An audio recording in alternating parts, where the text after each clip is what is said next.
I'd like to welcome everybody to this morning's webinar. Good morning to you. I'm sure you would agree that few healthcare challenges facing humanity rival the fight against cancer. Today's briefing by Lamassu BioTech is going to explore an innovative treatment that, if successful, could transform the way that we treat cancer, particularly metastatic cancer. A couple of housekeeping items before we get started. First, you're going to be hearing from several people today, including Dr. Gabby Hanna. He is the CEO and the co-founder of Lamassu BioTech. Dr. Greg Palmer, the Chief Science Officer and a co-founder of Lamassu, and then Dr. Peter Anderson. We're particularly pleased that he will be able to join us. He is with the Cleveland Clinic, which will be implementing these human trials. We will have a presentation that the doctors will take you through, and then I know you've all been through this before. Feel free to write your questions, if you have any questions, into the chat, and those will be curated, and we will do our very best, being respectful of everybody's time, to get to as many of them as possible. And certainly, if you'd like individual follow-ups with any participants on the webinar, you can reach out to Krisha Lenzo or whoever you got your link from. But thank you very much for joining us. And now I'd like to turn it over to Dr. Gabby Hanna. Good morning, everyone, and thank you very much for joining us to share with you why we are very excited about this treatment. But before I go through why we are excited, maybe I will introduce a little bit who we are and our company to you. Next slide back. So we are three co-founders. Myself, my long friend Greg Palmer, and my older brother Rabbi Hanna. Myself and Greg, we've been working over 15 years together. We've been through multiple different startups, and we work together at Duke, leading preclinical translational research and drug development center. And my brother Rabbi is the chair of pediatrics oncology at Cleveland Clinic, who treat majority of pediatrics cancer. We're joining today with our lead principal investigator, Dr. Pete Anderson. He is world-renowned in pediatrics oncology. And you will hear today from myself, Dr. Palmer, and Dr. Anderson. Next. Overview about our company. We have two major programs. Our first program is acute pancreatitis. We are not speaking about it today, but just thought we'll put it there. Acute pancreatitis is major unmet need, kill over 20,000 patients a year. People stay in ICU in average over 20 days for the severe acute pancreatitis. We are excited today. We have FDA approval for IND. We have successful phase 1. We are now in several major centers in the US to test phase 2 and recruiting patients. Currently, we partner with other Arrivo BioVenture to advance therapy. As much this is exciting, but today we are speaking about more exciting is more about precision and the genetically targeted oncology. Oncology always been a little bit more felt personal for us, and I feel it feel personal for everyone, as mentioned, Tom mentioned early. I think every one of us lost or know someone suffering from cancer. And for us, three of us, the founder, we have long years studying cancer research, treating patients in cancer. So always touching life and treating patients always felt personal. So when we started this program, always felt exciting, and especially about this program and this time. Greg will go through a little bit of the data to learn a little bit more, but briefly, our program is targeted one of the major gene, P53, which is around 50% of cancer patient has that gene, so they are potentially applicable for this treatment. Recently, we got the FDA approval to start IND and to treat patient cancer directly in phase 1. We called it phase 1/2. As I mentioned, Pete will lead this study from Cleveland Clinic. And also we have worldwide patent protection. So our goal is to expand globally soon after we start this trial. Next. We've been lucky and we've been blessed by having wide network and been having great advisors with mixed of industry, finance, and scientifically. I may mention some of them: Dr. Herb Howard, Dr. Mike Ackerman, Dr. Pete Anderson, Dr. Moise Khairallah, Dr. Rami Saleh, and Dr. Mark Dewhurst, which has been most of them as mentor, advisor, help us through all this process many years we started. Next. Next slide. We've been as well blessed by having a great team. This is some of our key leader. They've been seasonal in this industry, they with long experience. So we count on our team every day to make the work. Next. As well, as I mentioned, we all physician scientists. So targeting cancer or any big unmet need is not easy mission. And that's something you cannot do it unless you partner with big group with sharing the same mission and the same work. So, and we've been as well blessed by having a great institution with similar mission to bring the newest treatment knowledge to patient care. I mentioned some of them highlighted in this slide. Obviously, Cleveland Clinic is leading the trial, and we have Dr. Anderson here with us today. Arrivo BioVenture, which is our leading partner in acute pancreatitis. Mayo Clinic, which is partnered with us for the first treatment, and they continue with us. They've been a great partner with us through this process. SA53 BioTech, our Canadian affiliated and company. CQDM is Canadian Society Advanced Translational. Adamant, our European pharmaceutical partner. University of Montreal, McGill University, and obviously also NIH and North Carolina and National Cancer Institute. They've been great support for us as well through all the process. Next slide. I wanted to put a little bit more about our mission. I want to speak about acceleration, hope, and healing. You know, I mean, for us, acceleration is extremely important, and especially when you treat cancer patient and when you, at the same time, you do cancer research, you will see that gap between you see first the big unmet need when you lose patients for cancer every day, and for any other disease as well, who doesn't have a treatment. And when you see the knowledge, you see also there is multiple research knowledge, and you see that gap between. So for us, our team always were focused on how to bring this knowledge and accelerate that research to patient care. And that's been one of our core beliefs in our company, and that's what we make it on our tagline. We feel it is moral duty for us to bring this knowledge to the patient as soon as possible. Every day delay is you lose patient to this, you lose unnecessary life, and we have to bring this treatment to the patient to practice as soon as possible. So acceleration for us is extremely important, and we feel it is moral duty. Next. I will highlight a few things also about our company before we dig deep a little bit on the science how.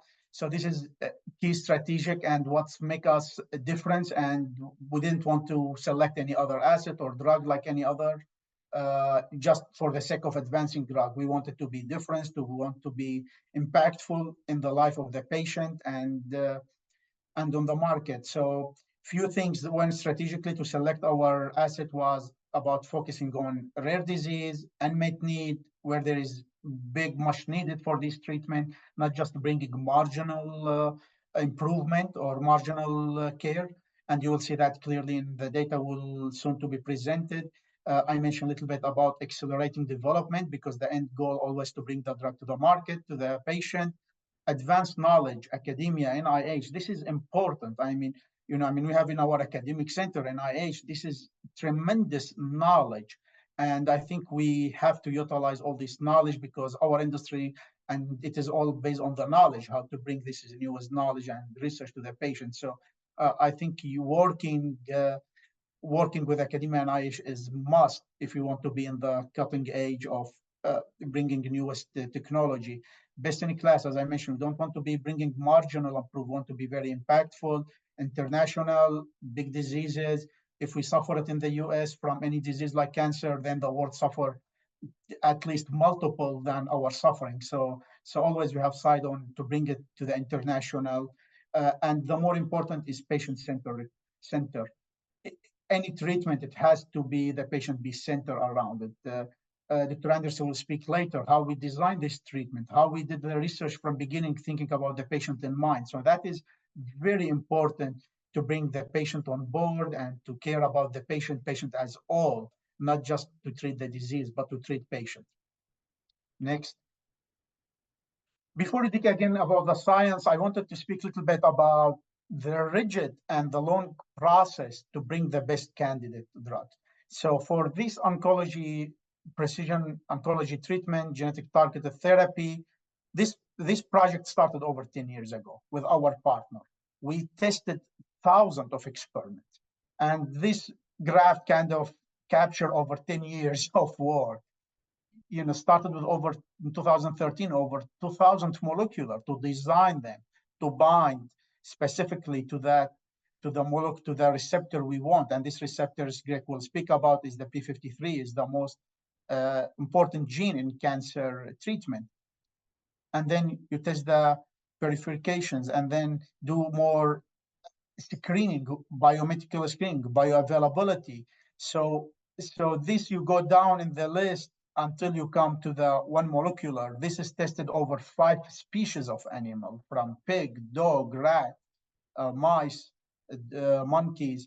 So this has been very long and very diligent process, and that is the goal for it, to bring real impactful treatment, not just other marginal treatment, as I mentioned. And you will see the fruitful of our very rigid process. You will see it in our data soon. In the end, we came about the FDA approved one drug. We have one, as we call it in our industry, as backup.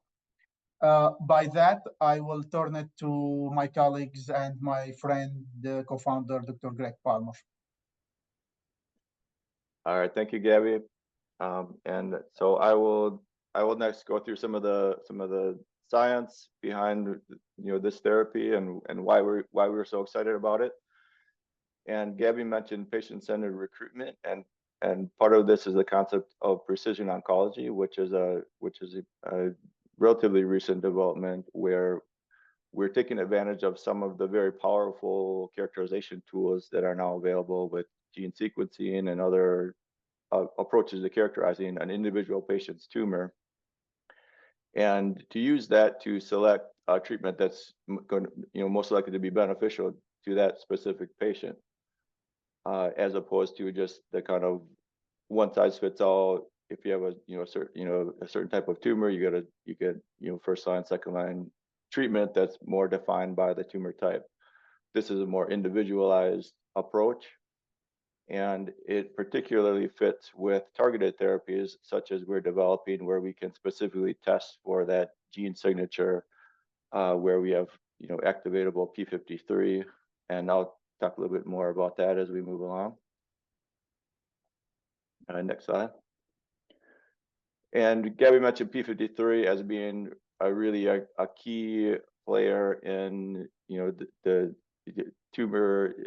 So it's kind of the canonical tumor suppressor gene, and which means that it functions as the body's kind of first line of defense against the development of cancer.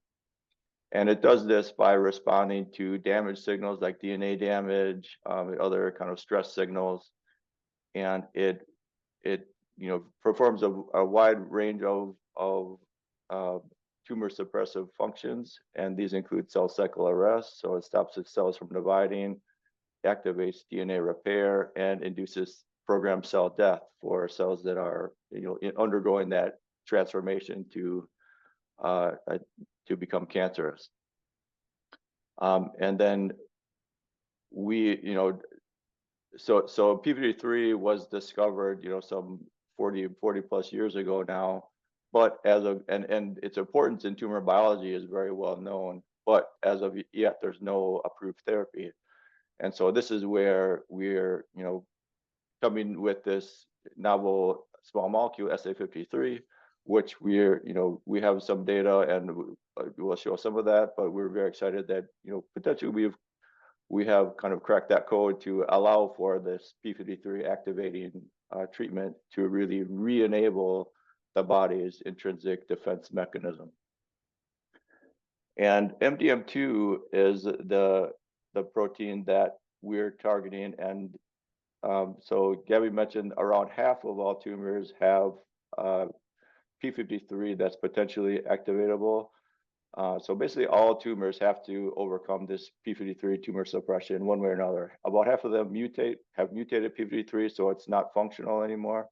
And about half of them rely on other kind of innate suppressive mechanisms. And the predominant one of these is MDM2, which acts to as a kind of a negative feedback loop to degrade p53. And so MDM2 is overexpressed in a number of tumor types where that p53 is not mutated. And so by applying SA53, it interferes with that interaction between MDM2 and p53 and allows that reactivation of p53, which as you'll see can halt or even lead to tumor regression. Next slide. And overall, across all tumor types, around half of all patients are potentially eligible, meaning that they have wild type or non-mutated p53. And that percentage varies up, from one tumor type to another. But it is broadly applicable, across a range of tumors. And we're focusing initially on the initial trial on liposarcoma, and we'll talk about some reasons for that. But you can see that there is, a pretty broad applicability as we and we are interested in expanding to other indications as development progresses. Next slide. And this slide really shows, it kind of captures the reason for our excitement about this treatment. And this shows a tumor growth delay study. And this is a preclinical study. So we're looking at mouse models which have a human xenograft sarcoma tumor model. And if you look at the black line, the control line, where we have the tumors implanted, treatments initiated. With the controls, the tumor just grows uncontrolled very rapidly. The next set of 5 different treatments that are below that control line, which have this kind of intermediate effect of tumor growth delay, you can see are some of the previously developed competitive molecules which have made it to various stages of clinical development. These are also in the same class, but none of them have been approved yet.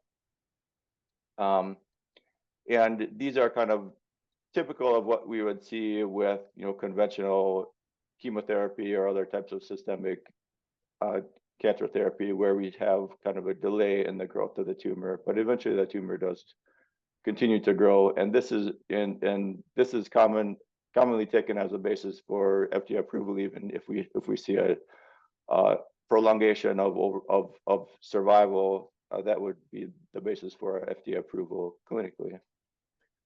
But you can see for our drug SA53, we actually have a complete regression of the tumors and the durable regression out past 100 days even.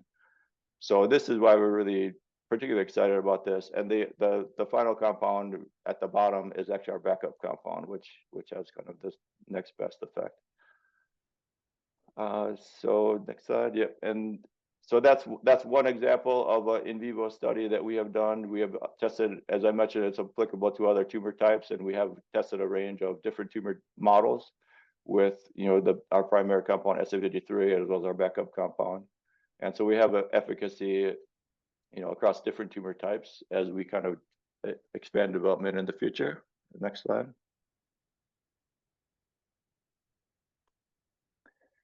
And then, given that P53 is such a central player in tumor suppression. It's actually activated or plays a role in the response to a wide range of different types of cancer therapies.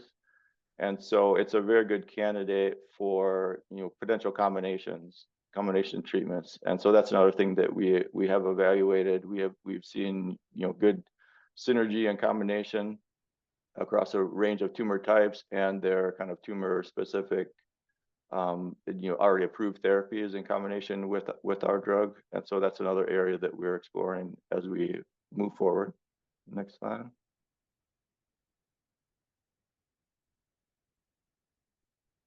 And then just to give kind of a summary, so obviously I didn't have a chance to show all the data, which Gabby kind of touched on early on. We have a large number of in vivo and in vitro studies looking at mechanism and different tumor types and combination therapies. But I think I've shown at least the reason for our excitement for the application to sarcoma, and we have really extremely good potency, and we think we have a potential advantage relative to competitors. We have very broad activity across a wide range of tumor types. And another reason that we think it's a good drug to bring to the clinic is that it has very good oral bioavailability with good tumor accumulation by the oral route, so that makes it much easier to dose to the patients. Patients can bring pills home eventually for easier administration. And finally, like I mentioned, it's a targeted therapy, so it's targeting a specific pathway. And so it's not like a conventional chemotherapy where it's generally broadly cytotoxic and has the nasty side effects that I think most of us are familiar with. But we have very defined side effects. There are side effects, but they're manageable and reversible. So next slide. And I'll turn over to Dr. Anderson in a few moments, but this just kind of highlights some of our thinking. So as I mentioned, we have data and it has potential applicability to a broad range of potential tumor types. We are focused first on liposarcoma, and there are a number of good reasons for that. So one, first, liposarcoma almost by definition is P53 wild type and has MDM2 amplification. And so it makes it a good test case for this type of therapy. And so that's where we're focused for our first in human trial. And I'll turn it over to Dr. Anderson, who will cover the trial. Hi, it's a pleasure to share with you. You can do the next slide. Basically, what we're trying to do is first pre-select patients that we can get adequate information not only about the tolerability of the drug, but also potential efficacy. Probably the most pleasurable thing I do as an oncologist, believe it or not, is not my clinic visits, but the virtual visits. And these have been game-changing for clinical trial accrual, but also trying to get patients who, we'll just say, are savvy enough to be healthy, understand the indications, the risks, the alternatives of what you're trying to do with a new drug, but also come to the trial with a realization of, if it doesn't work, do you have a backup plan? And also what the expected toxicities are. This makes it far easier once you've vetted them with a virtual visit when they come to have a informed discussion and consenting process. The way I try to do it is they'll contact me. We'll make an appointment on a Tuesday morning or Thursday. I'll prepare a summary. I'll edit the summary during the virtual visit and review the scans, and then send them and the referring physician back the summary. This way they have a written record of what we talked about, but it makes it far easier for the research team because we've already known things like performance status, but also looking at indicator lesions, which ones are the best, and trying to take care of problems so the patient doesn't get knocked off the trial for, let's say, cancer-related bone metastasis pain or something like that. Or if they're a liposarcoma patient or a desmoplastic small round cell tumor patient, they understand how to keep their intestines healthy prior to starting the trial and on the trial. As a caveat, I've had a long interest in reducing enteritis and mucositis, and even founded a company for Enlivity.com is the company that helps reduce mucositis. So our goal in this trial is to select the right patients with P53 wild type and then get both toxicity data but efficacy data. Now, in terms of genetic testing for P53, what I've seen is it's become fairly routine in our patients here because of the wisdom and foresight of Brian Rubin, who's head of pathology. What he's done is allowed Caris and Cleveland Clinic to exchange information both ways. So instead of just getting a report, we can actually access the files to get more information on not only point mutations, but gene fusions and amplifications and deletions. So hopefully, if you pretend you're the reviewer at the end of a day of a trial like this, we'll have much more information about which kinds of patients respond and which don't. In terms of the preliminary efficacy, dedifferentiated liposarcoma is an obvious target because of MDM2 amplification, but also these patients tend to live a long time. They get multiple recurrent surgeries for abdominal recurrences. So they're a good patient population to start out with.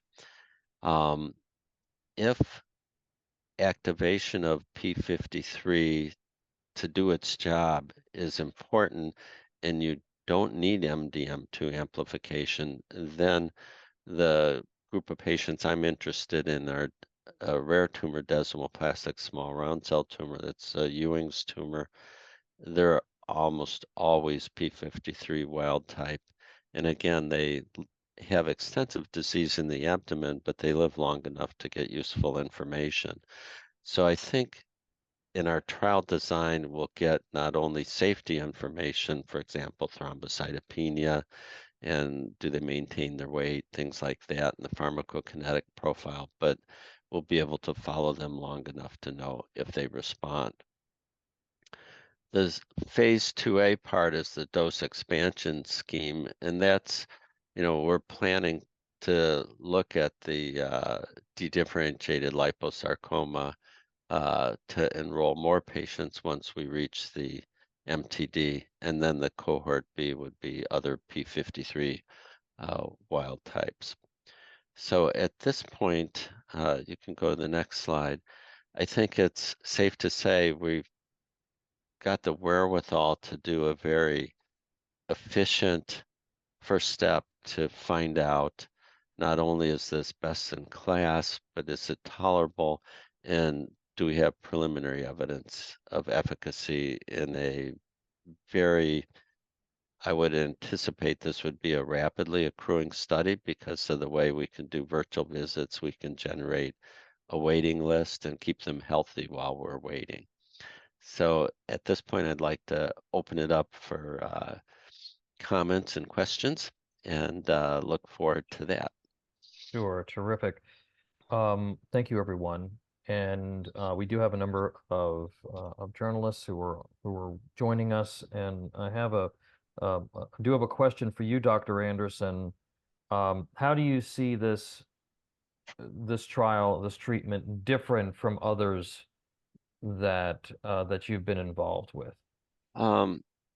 Instead of a cytotoxic chemotherapy or another checkpoint inhibitor, for example, this is a pretty new concept, partly because you're harnessing the body's natural defense mechanism against cancer, which is P53. This is why um, instead of just giving the compound a long list of letters and numbers, I think SA for selective activator of P53 really says it all. We're trying to do that. The trial is the first step to just know what doses to use for future combination therapy and things Mhm. like that.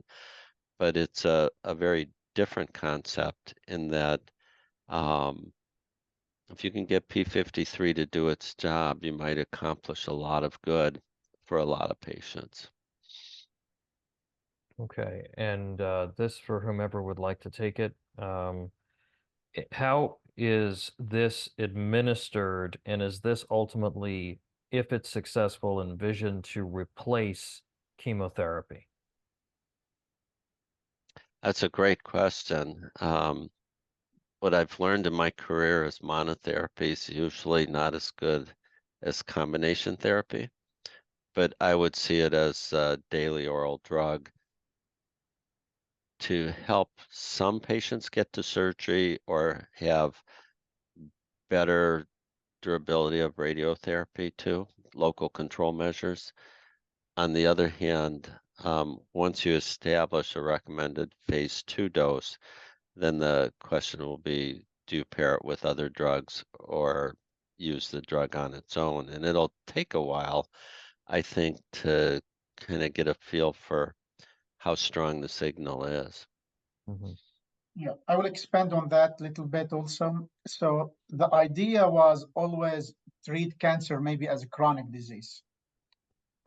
So we developed the drug as oral, and as Peter and Greg mentioned, it has potentially it is safe and with low side effect and can be very monitorable. So currently, our clinical protocol potentially will be between 1 to 3 pills per month.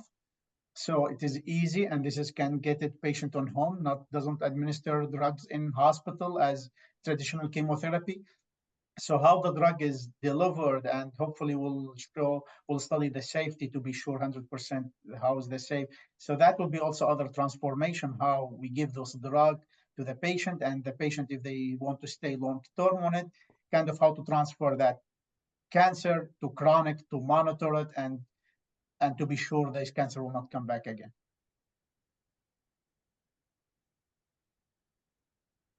Okay. Um, Anything else? Do you have any, are there any other questions? You can just put it into the chat. Um, and Dr. Hannah, is there anything else that you would like to add, or Dr. Palmer, Dr. Anderson, that we haven't I quite covered? can talk about the thrombocytopenia a little bit. Mhm. That would be an anticipated side effect. The real question is how long and how deep the thrombocytopenia is. Patients can have chronic ITP and have normal lives. There's ways to kind of deal with this and also monitor how good their platelet production is. Most people are familiar with, you look at hemoglobin and look for young red cells we call reticulocytes in the blood. We can also get a automated um, value for young platelets too. And this helps us in where the body's destroying platelets and you're increasing production. But there's ways we can follow thrombocytopenia better than ever nowadays. So um, even for the most likely toxicity, I think we can follow trends and figure out what to do better than we could a few years ago. But overall, this is intended to be able to treat without some of the side effects from that people are that people know about with traditional cancer treatments. That would be the hope that, Yeah. you know, what you establish as your recommended phase 2 dose is compatible with working and going to school. Mm-hmm. And then just one additional timetable for the human trials. Well, usually what limits, I would say, the speed of accrual is selecting good performance patients you can get reasonable safety data from, but also ideally efficacy data too. Mm-hmm. I think by having our sarcoma group has a 7 a.m. every Monday morning conference. So we'll identify patients, make sure they've already had their P53 and MDM2 status known, and then try to establish a waiting list so that I think the trial run fairly quickly. Yeah, I would mention behind Dr. Anderson, there is big group of physician oncologists and administrators is very excited about this treatment. So our hope, we working through this to start it as soon as possible. I would expectation it is very soon will start and would recruit very soon because the big unmet need for those patients as well. So we are Yeah, excited about this uh, group.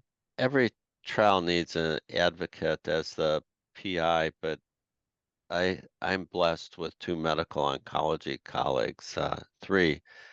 Dale Shepard, who's run the phase 1 group for a while here, but also Joe Woolley, who came from NIH, and then we recently hired Gary Schwartz as director of the Case Comprehensive Cancer Center. And Gary gave a talk yesterday that was amazing, showing what his lab has done, looking at everything from MDM2 inhibitors to mechanisms of action for drugs in liposarcoma. So we have a natural ally within the Case Comprehensive Cancer Center, which is University Hospitals and Cleveland Clinic combined, that if we have a successful trial establishing a recommended phase 2 dose and some level of efficacy in liposarcoma, he'll know how to take it the distance because he's seen it done before. Okay. And then we do have a question, will there be a link to the clinical trial to give readers who could be interested in joining the trial an opportunity to reach out? Uh, We don't have, as far as I know, the NCT number yet for clinicaltrials.gov. Once we do that, we can certainly make it available. In fact, often what I'll do during the virtual visits is I'll have made a PDF of the trial with the eligibility exclusion criteria so that referring physicians and families can not only know a little bit more about it, but they can share it. So it's like almost free advertising. So we expect within 1 week, clinicaltrial.gov will publish the criteria and all this needed information. So maybe it is not yet, but it could be any time within 1 week, I expect, or it could be any time it's published on clinicaltrial.gov is the central, and in additional to the other information on Cleveland Clinic and the other methods that Dr. Anderson mentioned. So maybe they should send an email to you, Gabby. So once you've got that, you can send them the PDF. Correct. So either way, yeah. And we will, for the reporters who were on the call, once that link is live, we will make sure that that is transmitted to you.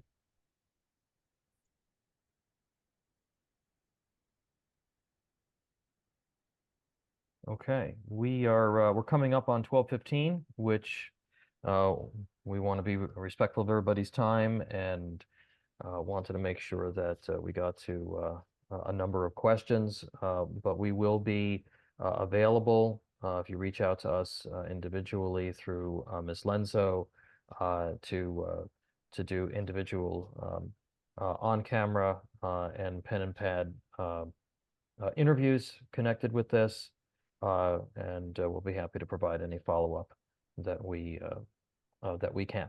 So I want to thank everyone for joining us. Gabby, if you just want to wrap us up. Thank you, everyone, again, and we are happy kind of you joined us to share our excitement in this therapy. I appreciate your time.